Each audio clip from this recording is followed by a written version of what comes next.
What's up, guys? Welcome back to Sunday Sports Club podcast, a podcast all about sports told by a woman, and that woman is me. Hi, guys. I'm your host, Allison Kuch, and today I'm joined by a special guest, Rachel DeMita. She is a former college basketball player turned sports broadcaster and host of the Courtside Club podcast. So, welcome her to Sunday Sports Club. How are you doing today? I'm good. I love that the clubs are collabing. Oh, yeah, I know, right? Yeah. Sports club, courtside club. I have to ask right off the bat, does your past in being a basketball player yourself help when it comes to sports broadcasting? Oh, 1,000%. Yeah. Do you think it kind of gives you a leg up? Uh, for sure. And it's funny because even when I was in college, like when I quit basketball, it was such an identity shift of like I had to refine myself again. And for like 4 years after I quit, I couldn't even watch the sport, couldn't anything. It was like a heartbreak. And I actually thought that I wanted to do entertainment reporting. Like fashion, celebrity, all of that kind of stuff. And I did an internship at Entertainment Tonight and then kind of quickly realized, okay, like this isn't me. And then when I started talking about basketball again, I was like, this is so easy. This is my life. I can be a part of basketball without being a player anymore. So I like learned how to love it again. So yes, I think 1,000% it helps me. Absolutely. I also think that with any like higher level sport, I mean, if you're going to college to play a sport or beyond, you've dedicated so much of your life to that sport that I feel like almost without that sport, it's kind of like an identity crisis. So I've Oh seen my yeah. husband kind of go through it. So I'm sure for you, it's like kind of fun to be back around basketball, but in a different way. Yeah, for sure. And it definitely took that time, like I said, to kind of heal. And I transferred to American University and I was doing just like sideline reporting for the local, or not even the local, for our schools, whatever, broadcast of the games. And I was doing like lacrosse, volleyball, and then they wanted to stick me on basketball. And I walked into the gym and like broke down. I couldn't cover the I'm game. It was like, laughing. I laugh at yeah, her no, no, no, it's fine. uncomfortable. I do it too. um, but I'm past it now, so it's fine to talk about it. But I just remember I was like, I wasn't ready at that point in time. So eventually I was ready to get back into it. But it's one of those things too, like we talked about it off camera for a second about football. I was like, don't quiz me too hard on football. And it's one of those things with basketball, like I can watch any basketball and break down what's going on, regardless of if I know anybody who's playing or not, whether it's girls, boys, college, professional, 3v3, it doesn't matter. Like I can tell you what's going on.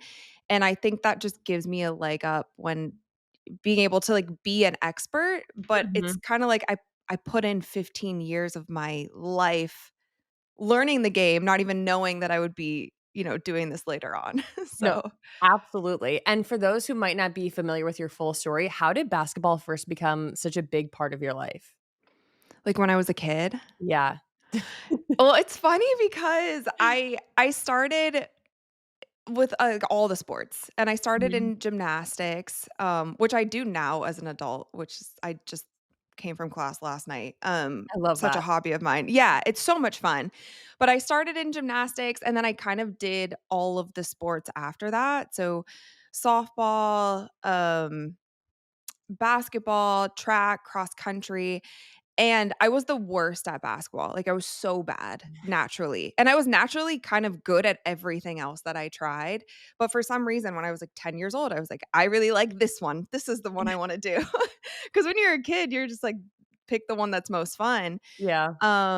And I remember I sat down with my dad. I went from my first year playing being the worst player on the team to that very next year being the best. And I learned from that, like, I can get anything from just working hard. Mhm. And so I did. And my dad told me that. He was like, "You're gonna have to work harder than everyone if you wanna get a college scholarship. If you wanna be the best, you're just gonna have to work harder." And so I did that. Yeah. Look, I did exactly that, and then Yeah. when it came to, I mean, colleges and looking at colleges, like, was that something you always knew you wanted to do was play in college?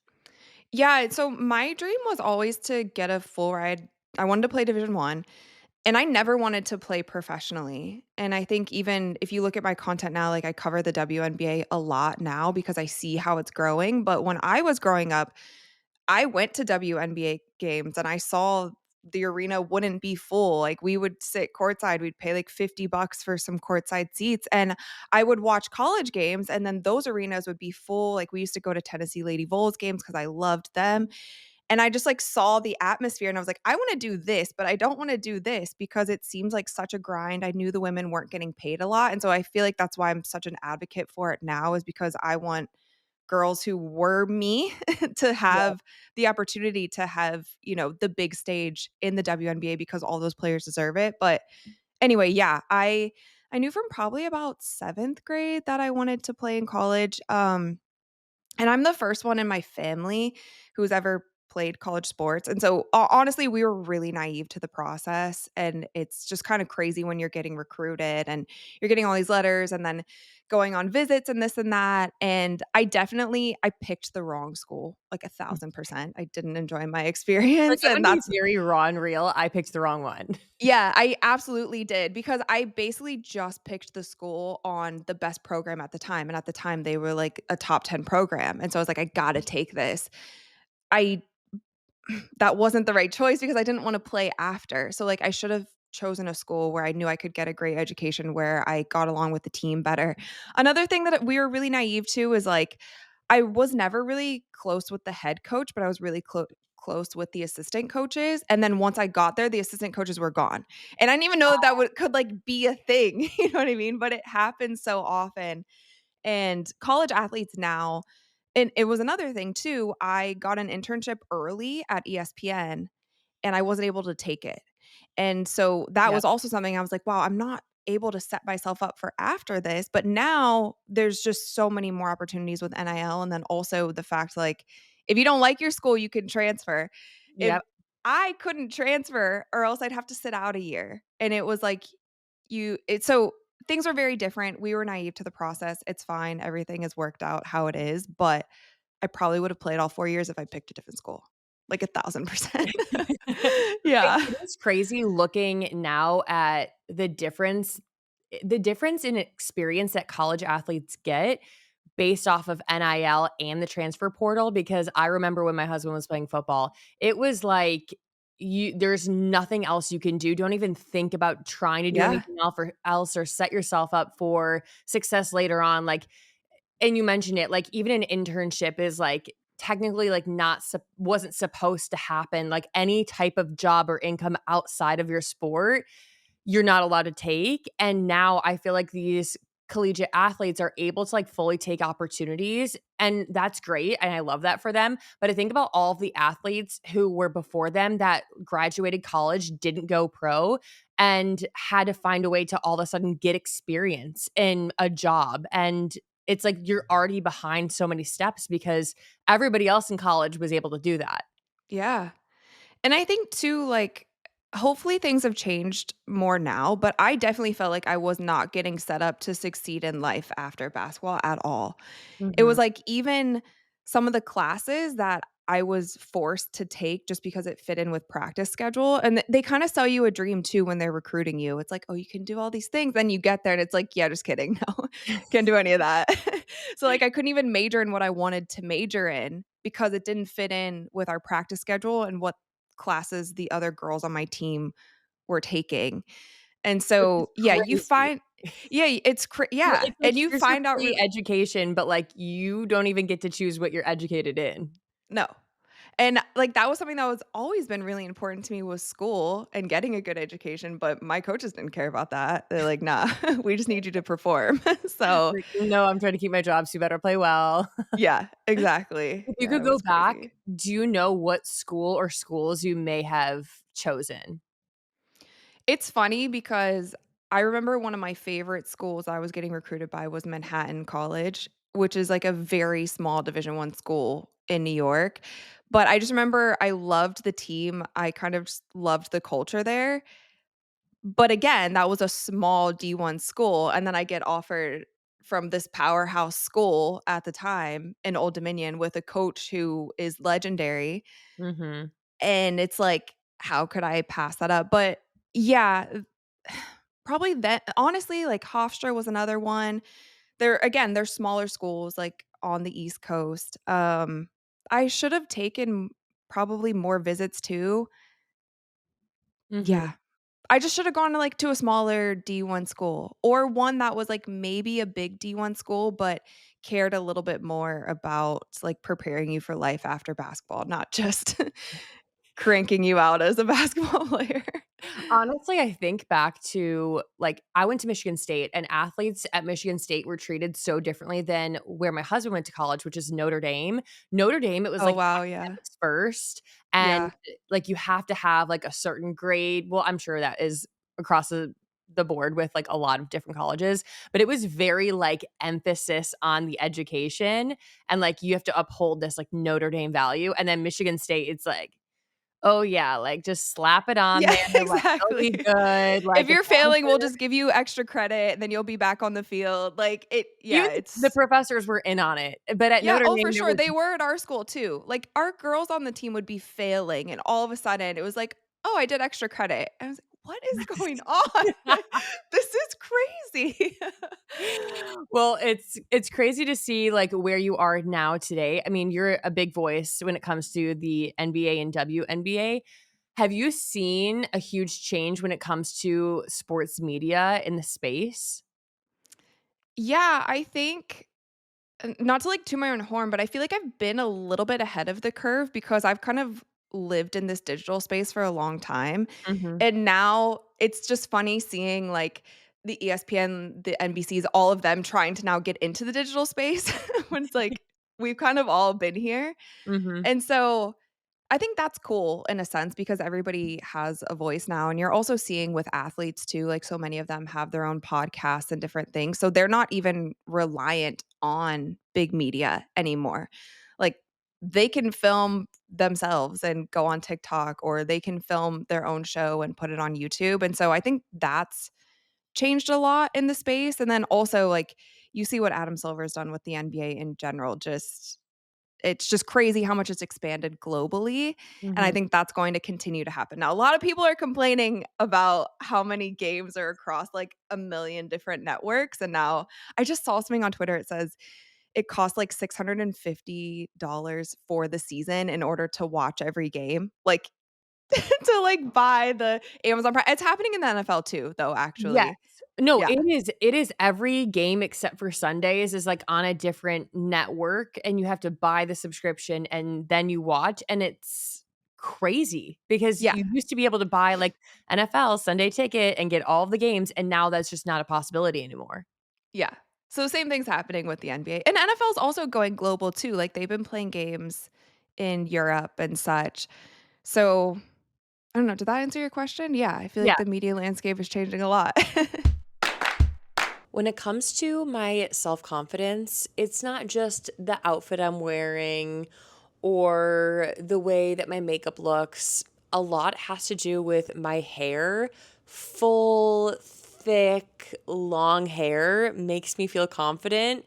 And when it comes to my hair, I have struggled in the past. And we all know like the skepticism around hair growth supplements, but I want to take a second to talk about Nutrafol because Nutrafol has worked so well for me, not only in just their regular woman's formula, but their postpartum formula worked so well. When my hair was falling out in clumps, I was like, where do I turn? How do I fix this? And your body is going through so many hormonal changes.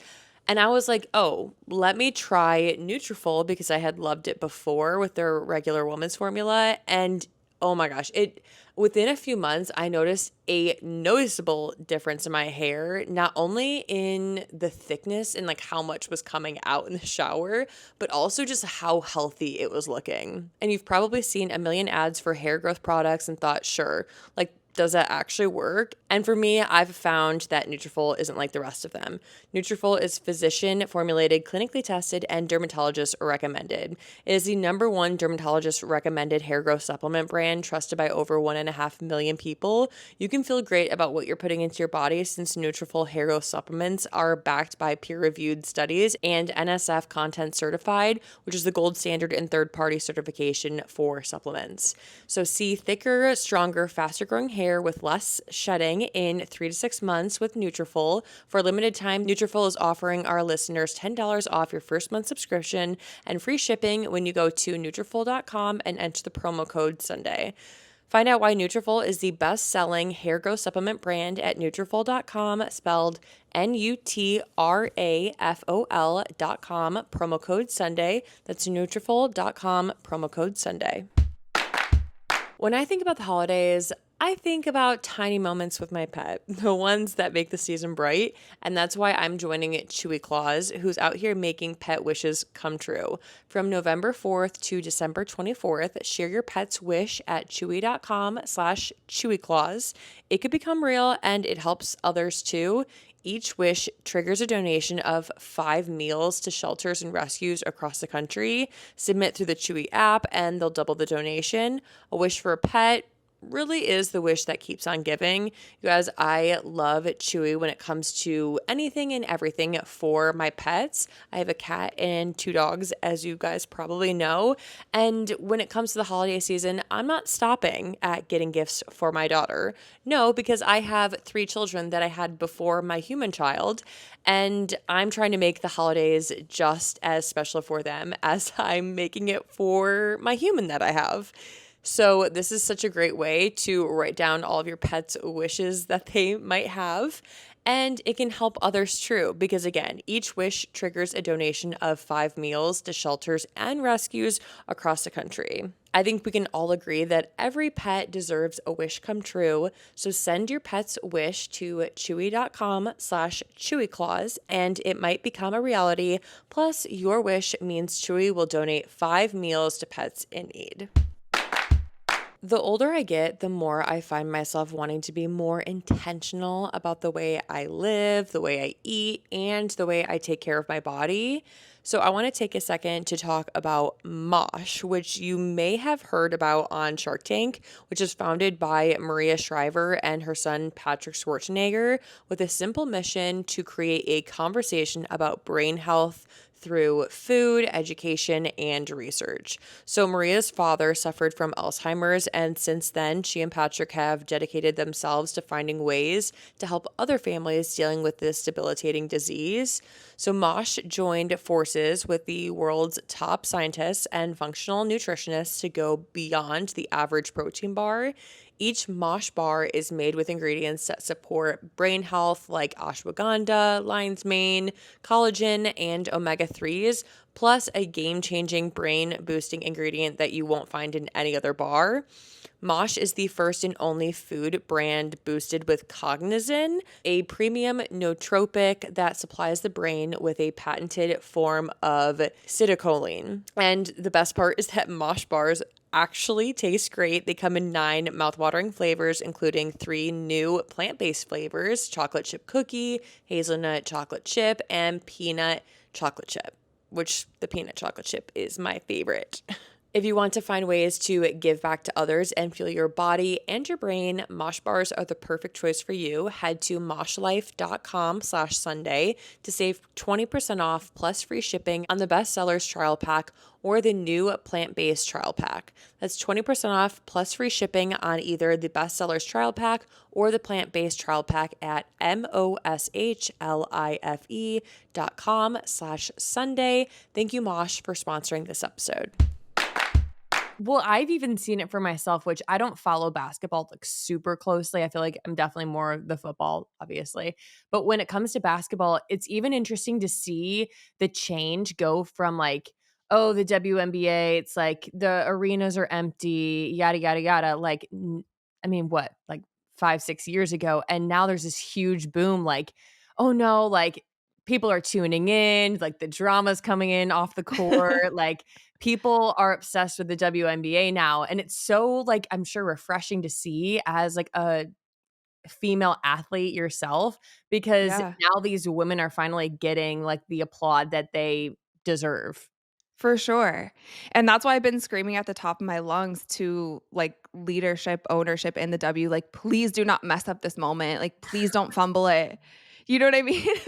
And even in the world that we live in, it's all about momentum and being relevant and whatever, and people forget about things so fast or they lose interest in things so fast. That's why even with the current CBA negotiations that's happening right now Mhm. between the players and ownership, they're trying to figure out a deal so that they don't stall next season, and I'm just really hoping that they can get that done. But yeah, I mean, it's been incredible. They for 27 years, they flew not what commercial, was that what it is? Commercial? Yeah.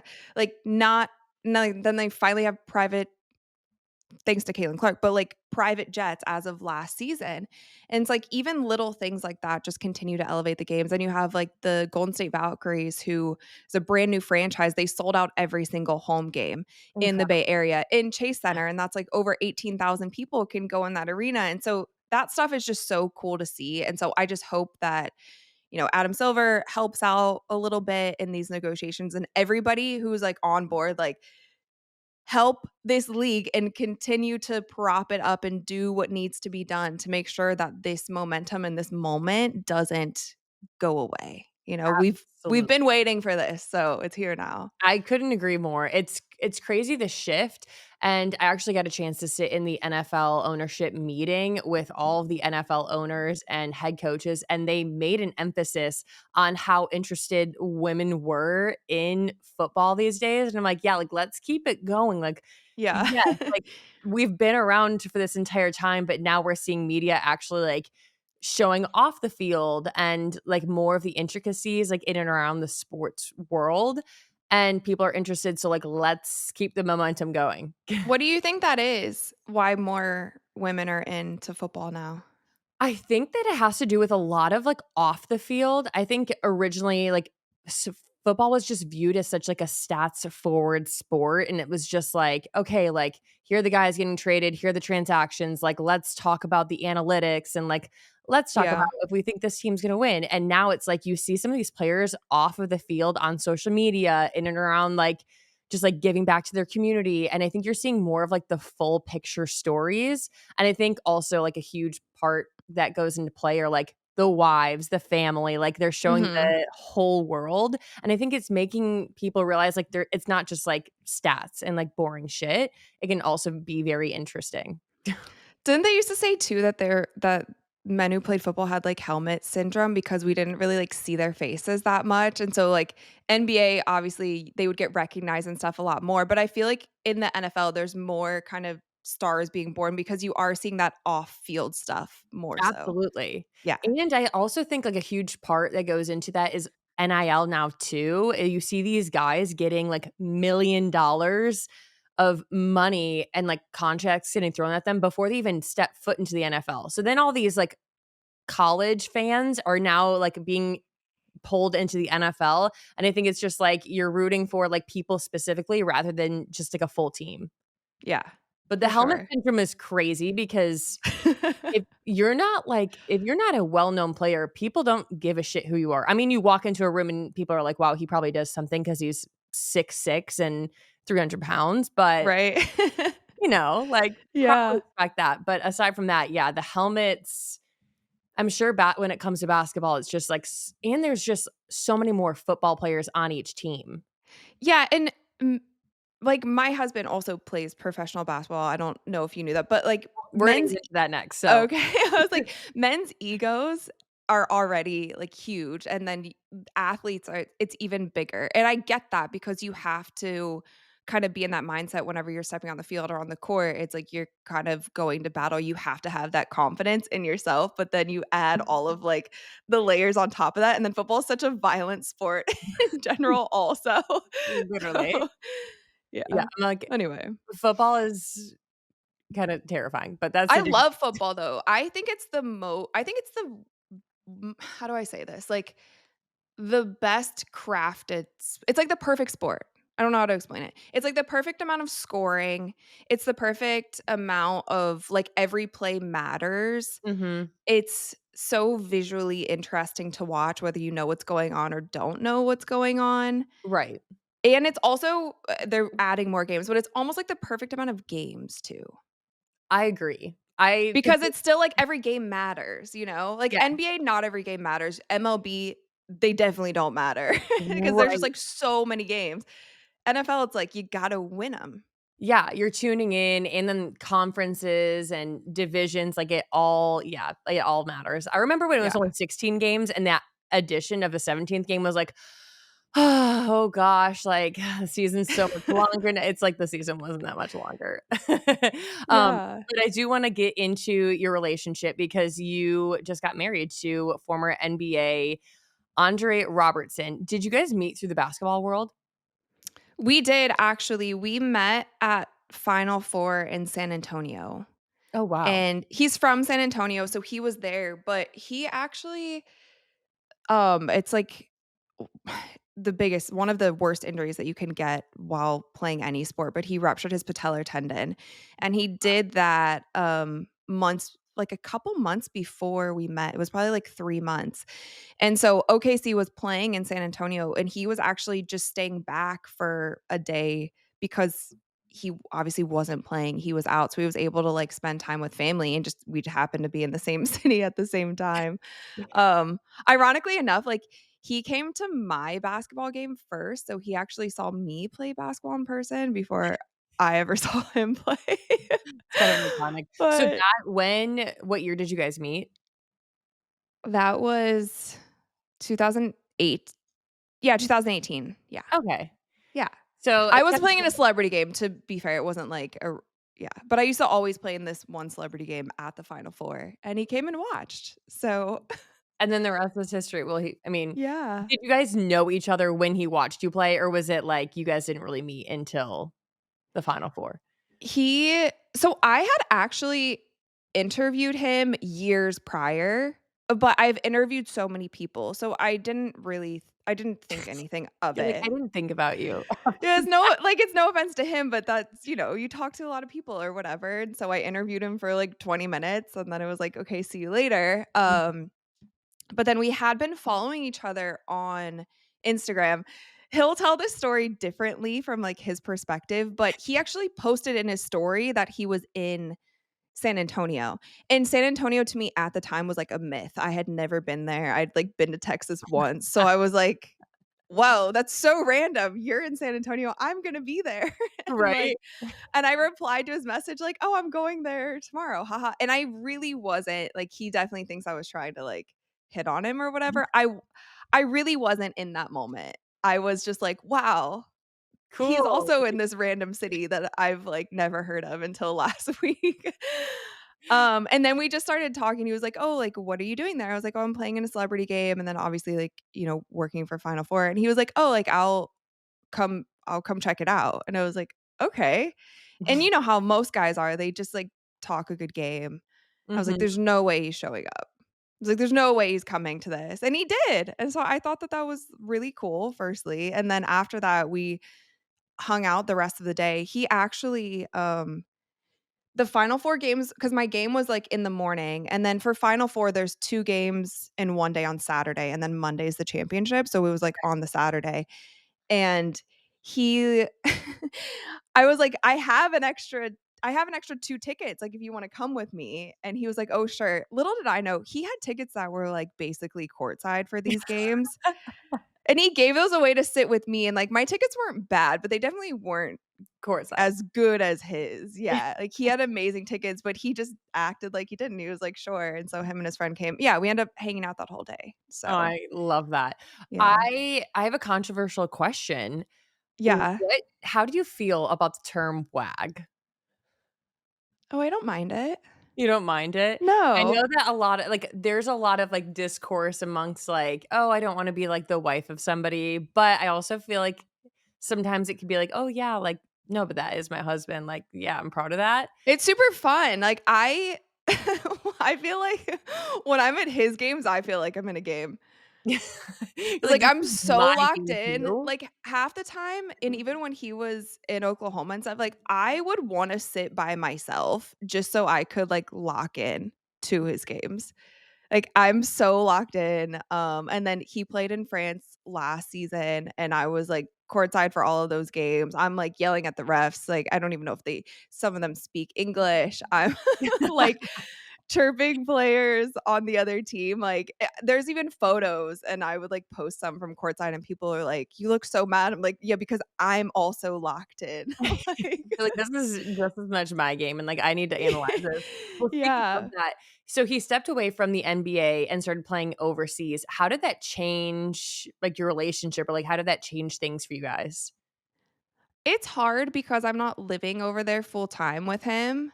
Um, but it's like, obviously he had that patellar tendon rupture, and that's such a hard injury to come back from.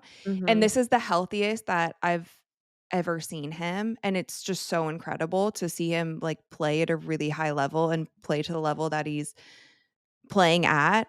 And so, like, in some way, obviously, I mean, it was cool. Like, because he's over there, or talk about last season, he was in France. So, like, been to France multiple times, like, he proposed at this, like, castle in France, been to Paris, Monaco, like, during his winter break, we went to Switzerland, like, I've watched him play in Turkey, I've watched him play in Greece, and so, like, in a sense, that way, like, it's cool for us because 'cause we're able to experience other, like, cultures, basketball, these things that we probably wouldn't have. Absolutely. Um, and then I've seen, like, from the NBA as well, like, I remember his first game back from that injury was actually in the bubble, and so I wasn't able to be there for it Mhm. either, but I remember, like, when he went into the game, I was sitting at home watching, and I was just, like, sobbing, and I didn't know that that was gonna happen because I was just, like, so happy to see him out there because I met him at kind of his,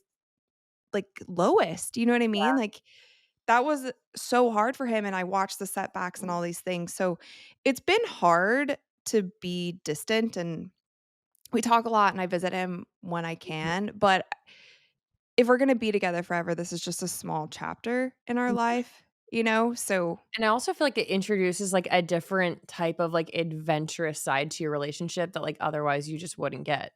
yeah. I mean, we've gone through a lot. We've had a lot to, like, overcome and figure out and the distance and all of that stuff, and we've been able to do that, and so I feel like that also like, life is never gonna just be easy all the No, time. literally, I So, think the most intense part of a relationship with a professional athlete is, like, helping them through, like, either career transitions or an injury. So, like, what do you think that taught you about, like, partnership and, like, being there for him? yeah.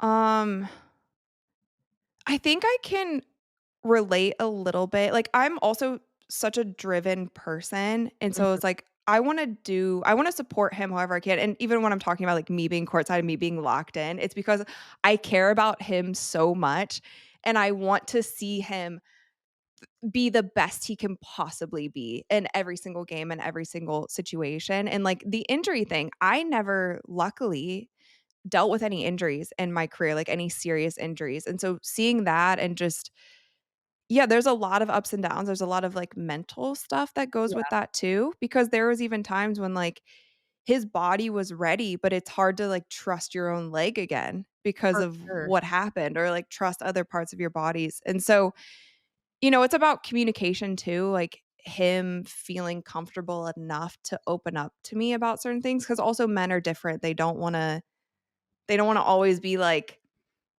too Like, emotional with you. They feel like "Here's he my he feels emotions like on a plate." Like, yeah, like, he feels like he needs to protect my emotions and be, like, really strong and whatever for me, but there are times that he should be able to lean on me for that, and that's he has to feel safe enough to, like, be okay with that. Do you know what I mean? yeah. So, No, for sure. yeah. At Starbucks, full and part time baristas get comprehensive health benefits. So they have the support they need in every part of their lives, from early morning runs to school pickups to auditions.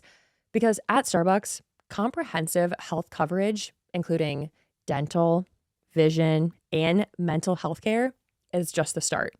Learn more at starbucks.com/partners.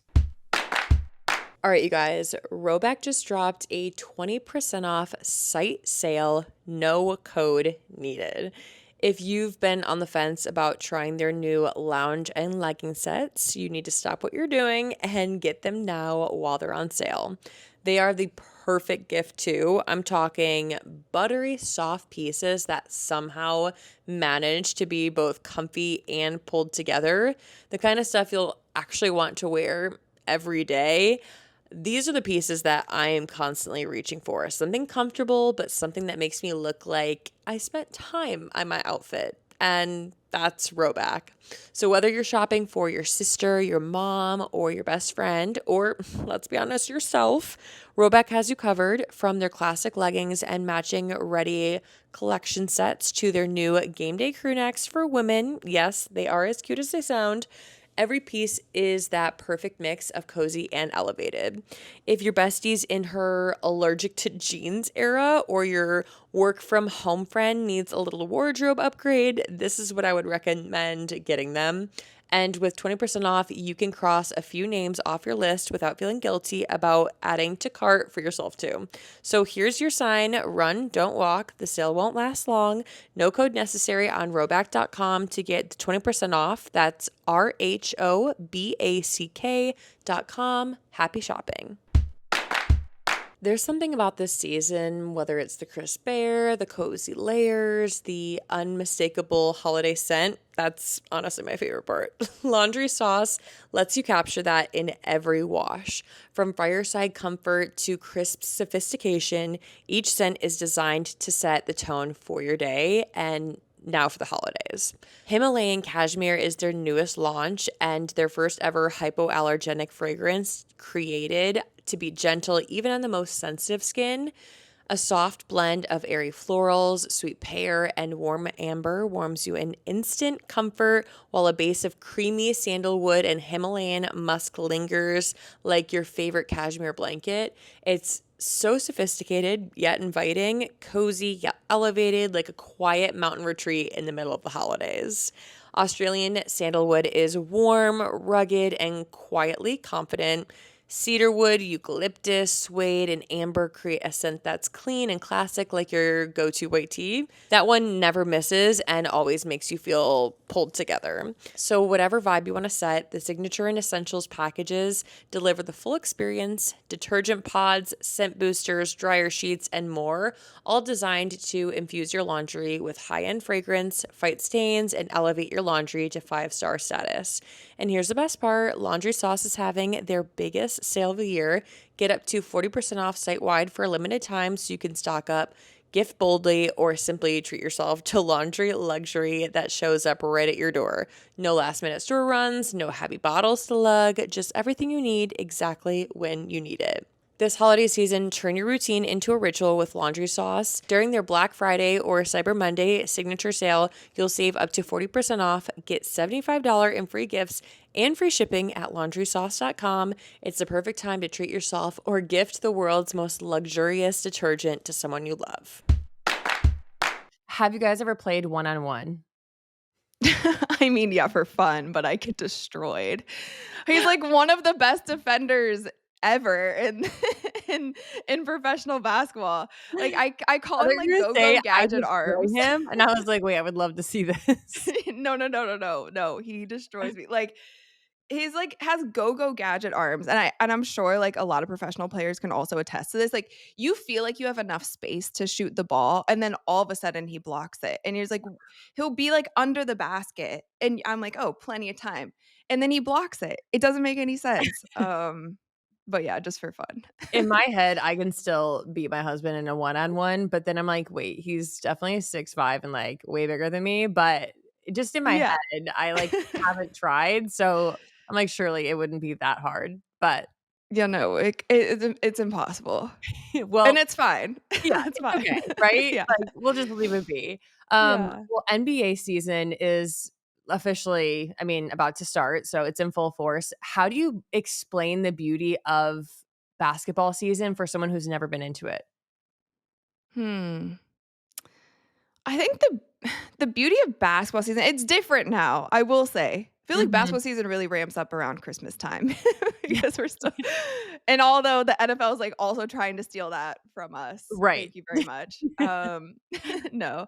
The beauty of NBA season, I mean, there's just so much incredible talent in the NBA right now, and it's like whatever style of basketball you like if you like outside shooters, if you like guys who are gonna dunk on someone's head, if you like the shifty handles, like if you wanna see the young guy who just came out of college, you have that in the Yes. NBA. Like there's just so much talent. And it's also so accessible now too because the highlights that they're constantly posting and all of those things. And so it's easy to be a fan of many players and many teams in the NBA. And yeah, I think this season's gonna be really fun. I This love season's that. gonna be fun for What do you sure. think is the biggest misconception when it comes to NBA players? Misconception? I don't know, a lot is right. I'm just kidding. No, I love that. no, I'm joking. Because I was always like, "Oh, I don't wanna, like, date a basketball player because 'cause I've been around them my whole life." But no, Dre's great. So, um, You're like, "He no, he's okay. He's great." yeah, no, he's great. Um, about NBA players, I mean, I think at the end of the day, like a lot of media personalities, I think it's gotten better because more players are in the media.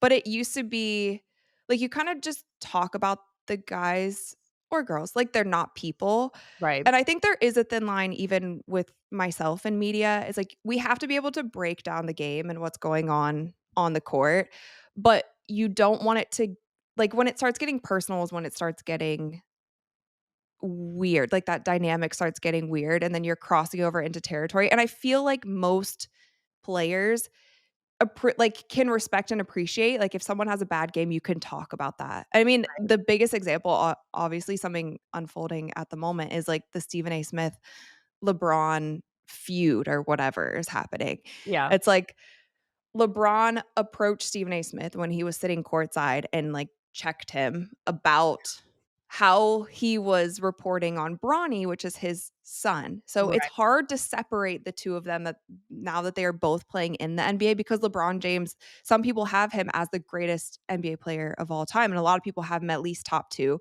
Yeah. and now his son is playing. So Bronny, until he solidifies like his whatever in the NBA, he's always going to be LeBron's son. But LeBron is like a father, and he's like trying to protect his son. And then you have Stephen A, who's just talks all the time about all these things, and so like that's a situation where like now Stephen A continues to talk about LeBron and Yeah. like the beef that they have between them.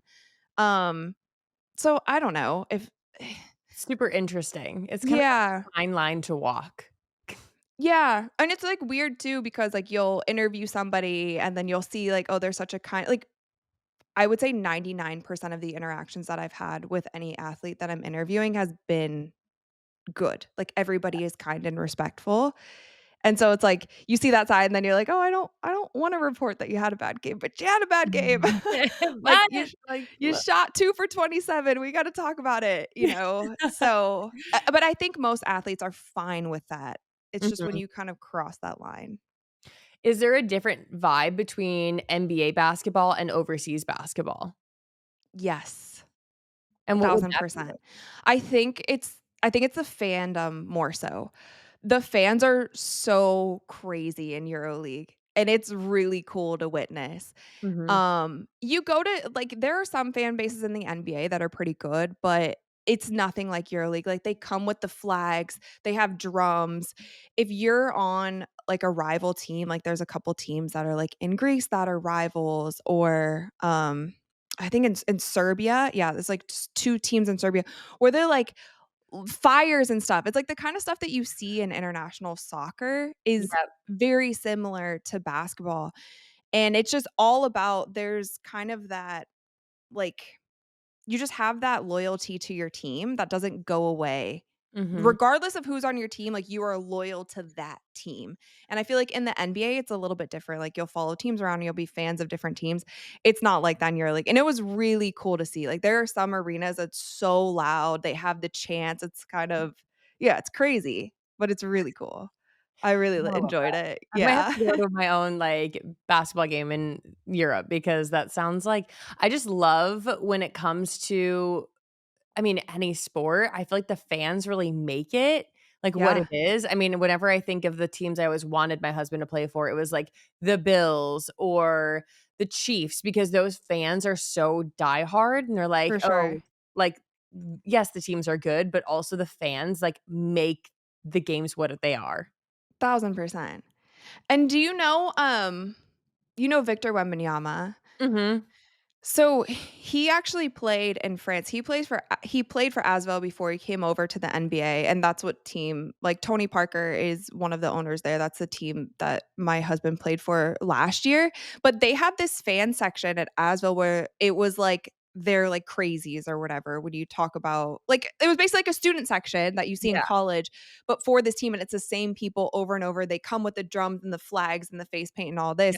He's actually bringing that to the Spurs, and they did like a casting call for fans in San Antonio to do that for the Spurs. So I'm kind of interested to see like if the NBA allows the flags and the drums and like the crazy, props and stuff that they right. normally don't allow, but they're trying to do that in the NBA, so we'll have to see. I mean, honestly, this is like a good test to see like if they're going to allow change or if they're gonna stick to like what they've always known and like what they've been doing for years. Because Yeah. I think that allowing the fandoms to change, allowing these players to change, allowing to like show their personalities and like let the fans do that too, I think it'll create more passion. Yeah. Oh, for sure. And Adam Silver's, like, aware of this. They're creating NBA Europe as well. That's rumored to start in, like, 2027. I mean, Adam Silver's trying to, like, take over world basketball, and I he can probably do it. Um, but I think they'll be open to it. Yeah, it really is about, like we don't have dynasties anymore, like, you don't have the rivalries that you kinda used to have in the NBA when you used to have, like, Lakers Celtics or you have a little bit with, like, Knicks Celtics and so I don't know. I would love to see that go back in because the talent is there. You just Mhm. need that, little more grit from the fandom. For sure. Well, what's next for you? Like, do you have any projects or goals that you're excited about? So obviously my show Courtside Club, just continuing to grow that. And we will have a fun announcement for Courtside Club soon. We're gonna be like signing with a network. Oh, that's So I'm excited about that because Courtside Club has been such a grind. And so I'm glad to like finally get some recognition and also like just frankly make some money off of the show. yeah, So that's been really fun. What else do I have going on? Honestly, all of it's based around Courtside Club.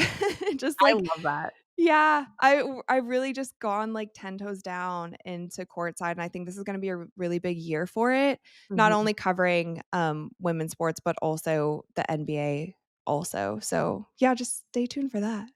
For sure. I love that. Well, Thanks. before we end today's episode, I have some rapid fire questions that we can go through. It's like this or that. Okay. NBA playoffs or March Madness? Oof, what round of the playoffs? Any. March Madness. I love that. Dang. Sideline seats or suite? Oh, courtside for sure, or sideline, yeah. Sneakers or heels for a game day fit? Mm, depends what city you're in. You probably do it too though, Oh, or no, it definitely matters. yeah, it matters, like, if you're in Indiana, it's such a chill vibe, like, you're not gonna go in there with heels, but if you're going to the Garden or if you're going to, like, a Lakers game, you Mhm. dress up a little bit more. I feel like for the NFL, it definitely is determined by if it's a closed stadium or, like, if it's warm. Yeah. Or if it's an open stadium and it's freezing cold because nobody's wearing heels with a parka down coat. Yeah. Is there any, stadium that you like the most? Oh my gosh, yeah. SoFi Stadium or Allegiant Stadium, those are my favorite. They're also, like, 2 of the newest stadiums, Yeah. but just stepping inside, it looks like AI, just straight, like, a picture of AI, and I also like, when the sun shines into the stadium, which it doesn't so much at Allegiant, but it does at Where's SoFi. Allegiant? Las Vegas. Oh. Mhm. I've never been to that one. I've been to SoFi for the Super Bowl The when it was, like, yeah, a few years ago. They're just both so futuristic, and I also the I've gotten to go in a suite in each one, and they're crazy. Like, in Las Vegas, which, of course, Las Vegas is gonna do it big, but they have, like, Toro sushi and, like, T-bone steaks. It's insane, which the food shouldn't be, like, the focus of the football game, but, like, it is, But yeah, it's part and of the experience for yeah, sure. those are definitely my 2 favorite stadiums. Um, make the game well, now I have to ask you, what are your favorite stadiums?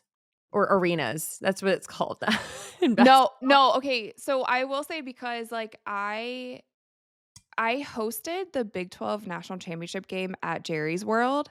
Mm, I was the in arena or in stadium host for that game. So it's like 80,000 people. That's like to this day one of the funnest, coolest jobs I've ever done. Because it was just crazy. You're on the field, you're telling all the fans what to do, and then they do it. You know, and it's like so loud. I couldn't hear after that. I had a broken toe, but I wore heels because I had to with the fit. I was literally literally had a broken toe. So I love Jerry's World just for that. Also, my husband's a huge Cowboys fan. Like for the Christmas Eve game one year, we got a field suite. And mhm. so, like, that was really cool too. So I feel like I just have, like, kind of an emotional tie to there. Also, Ohio State, if I can do anything, like, if Ohio State ever needs a host for anything, I am there. I will drop like, I will get on a plane in an hour. I will be there in Columbus. Just let me know. Because also their stadium's, like, 120 people. There's something about, like, a college atmosphere too. Love that. Yeah. College, I mean, when it comes to college, I feel like Ohio State is just, like, one of those fandoms that, like, they're die hard. Yeah, and I didn't both of the schools I went to didn't have a football team when I was in college. Crazy. So and I'm from Akron, Ohio, so, like, I was born into being an Ohio State fan. Okay, And that so makes a that's, lot like, the team I've always watched, you more know? sense. Okay, Do heading back anything. into the rapid fire. Sorry. No, no, I'm like, I love getting off topic, and then I'm like, "Wait, I gotta reel it back in." Make the game-winning basket or the game-saving block. Basket 1,000%. Coaching your kids' team or cheering from the sidelines. When I'm cheering for the sideline, I'm also gonna be coaching Yeah, for you're like, a sure. little bit of both. Yeah, I will probably end up being that parent. I'm gonna have to learn how to tone it down a bit. And then Michael Jordan or LeBron James. Oh, that's so tough. That's so tough. And I always say LeBron because I really didn't get to witness MJ. Like I'm just a little bit too young. And then I grew up in Akron, Ohio. I've been watching LeBron play since he was in high school. Like we used to go to his high school games as our like Friday night activity. So obviously seen his entire career and it's just been incredible. But I've seen some highlights from Jordan. I love the Jordan mentality. So that's a tough one. But yeah, Okay. gotta go with LeBron. And then last but not least, this is just a question for you to answer. Who's your pick for the most exciting NBA player to watch this upcoming season? Most exciting? Mhm. Oh, Or, like, there's somebody, like, new or coming or, like, who's just somebody people to yeah. keep their eyes on? I think, I'm Cooper Flag, obviously, an incredible talent already, NBA level player, and then the Mavs are just such an interesting team. They Mhm. send Luka to the Lakers, but at this point in time, with the squad that they have, they could actually be contenders, Mhm. and so I think definitely all eyes on Cooper. I think Wemby's another one, like, he missed a significant amount of time last season, but he trained with Kevin Garnett. He trained with, Hakeem, I think. He was doing stuff with Chinese monks, like, the mentality, the everything, the kinda moves that he was showing off in preseason. So, probably those 2 guys. I'm in Texas too, so we'll Okay. root for them. Oh my god, I think my cats just knocked something over. Oh my god. I just heard, like, a loud crash coming from I across just the saw the house. cat dashing away. Yeah, 'cause he heard it too. I'll check on that after. Alright, well, where can the people find you when it comes to social? Oh, it's so funny. You can find me at DeMita on literally everything. So TikTok, YouTube, and then check out my show, Courtside Club, which is also on my personal YouTube channel, which is youtube.com/rademita. So all the same. Perfect. Well, thank you so much Yeah. for coming on Sunday Sports Club. I hope you have fun and I hope you guys enjoyed listening. And be sure to tune in every Sunday, wherever you get your podcasts and YouTube. Thanks.